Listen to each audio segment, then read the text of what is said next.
दोस्तों आज पूरा दिन ईरान इजराइल पर कहर बनकर टूटा है। पूरे दिन जबरदस्त हमले किए गए हैं। तस्वीर देखिए, ये बेत शिमेश इलाके की है जो कि इजराइल के अंदर आता है। यहां पर धुआं उठता हुआ दिखाई दे रहा है क्योंकि ईरान ने अपनी 85वीं मिसाइलों की खेप लॉन्च कर दी है और इसे लॉन्च करने के बाद भयानक तरह से जो तबाही है वो इजराइल के अंदर देखी गई है। हालांकि हम बहुत ज्यादा तबाही के विजुअल्स दिखा नहीं सकते हैं क्योंकि यूट्यूब की गाइडलाइंस होती है, लेकिन ये जो तस्वीरें हैं ये दूर से ली गई तस्वीरें हैं जिनमें धुआं दिखाई दे रहा है और इसके अलावा भी बहुत बड़े लेवल पर जो घटनाएं हैं वो होती हुई दिखाई दी है। खुद इजराइल का जो मीडिया है, इजराइल की जो फोर्सेस हैं, वो ये मान रही हैं कि उनके डिफेंस सिस्टम काम नहीं किए गए हैं और इसके बारे में अब वो ये जुटाने की कोशिश कर रहे हैं, ये सोचने की कोशिश कर रहे हैं कि आखिर ऐसा कैसे हो गया कि उनके डिफेंस सिस्टम काम नहीं किए और मिसाइलें धड़ाधड़ गिरती गई हैं अलग अलग इलाकों में। सिर्फ बेत शिमेश या फिर तेल अवीव ही नहीं बल्कि जेरूशलम समेत तमाम इलाकों में लगातार ईरान की तरफ से मिसाइलें दागी गई हैं और वो मिसाइलें जाकर गिरी हैं।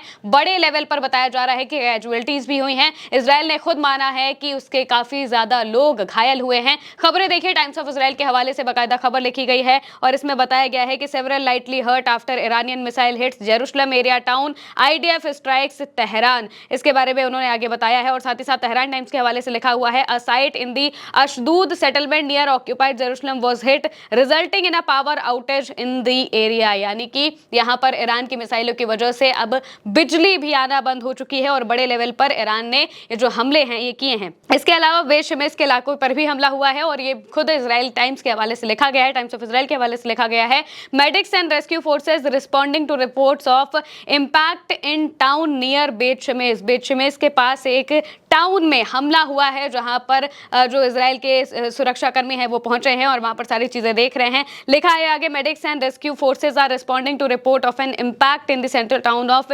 Stall close to Beit Shemesh following Iran's latest ballistic missile salvo on Israel. यानी कि बेत शिमेश में ईरान के ताजे बैलिस्टिक मिसाइलों के हमलों की वजह से भयंकर तबाही मची है, जिस वजह से वहां पर अब जो रेस्क्यू ऑपरेशन है वो शुरू किया गया है। इसके अलावा बहुत ज़्यादा इंजरीज की रिपोर्ट भी सामने आ रही हैं और ये भी कहा जा रहा है कि ईरान की तरफ से ताबड़तोड़ हमले हो रहे हैं और वहीं जेरूशलम के इलाके में जब मिसाइलें हिट करती हैं तो ये इजराइल के लिए सबसे बड़ा झटका होता है क्योंकि यहां पर बताया जा रहा है कि अभी तक मिसाइलें इतने बड़े लेवल पर हिट नहीं की हुई थी, लेकिन अब यहां तक भी ईरान की मिसाइलें पहुंच चुकी हैं और लगातार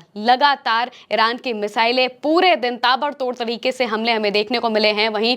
ईरान ने इससे पहले रात में भी भयानक हमले पूरे तेल अवीव पर किए थे, आसपास के इलाकों पर किए थे और साथ ही साथ यमन का जो हूती संगठन है उसकी तरफ से भी बैलिस्टिक मिसाइलें दागी गई थी। डिमोना न्यूक्लियर सिटी पर मिसाइलें दागी गई थी और अब बेत शिमेश समेत जेरूशलम के इलाकों में भी मिसाइलें पहुंची हैं और भयानक तरह से तबाही इजराइल के अंदर मचती हुई दिखाई दे रही है। इसको लेकर अब जो इजराइल की एयरफोर्स है उनका बयान भी सामने आ गया है। आईएफ ने इसके बारे में बताया है और टाइम्स ऑफ इजराइल के हवाले से लिखा गया है, IAF probing failure to shoot down Iranian ballistic missile that hit Jerusalem area town. The Israeli air force is investigating the failure to shoot down the Iranian ballistic missile that struck the Jerusalem area town of Stoll this afternoon. According to the military, the Iranian missile carried a conventional warhead, not a cluster bomb. Attempts to intercept the missile were made, but air defenses failed to knock the projectile down। यानी कि air defence system fail हो गया Iran की मिसाइलों को रोकने में और ये कैसे फेल हो गया इसके बारे में अब वो जांच बैठाने वाले हैं। इम्पैक्ट भी हुआ है इलाके में, 11 के आसपास लोगों के घायल होने की बात कही गई है और ये भी कहा जा रहा है कि बहुत सारी बिल्डिंग को बहुत भयानक डैमेज पहुंचा है। ये बात अभी अगर इजराइल के मीडिया के हवाले से मौजूदा वक्त में लिखी जा रही है, जब वो 11 बता रहे हैं तो ऑफिशियल आंकड़े आप खुद सोच लीजिए कितने होंगे, क्योंकि इजराइल हमेशा अपने आंकड़े छिपाता है। उसकी जो तबाही होती है उस तबाही को छिपाने की कोशिश करता है, सेंसर करता है, लेकिन जब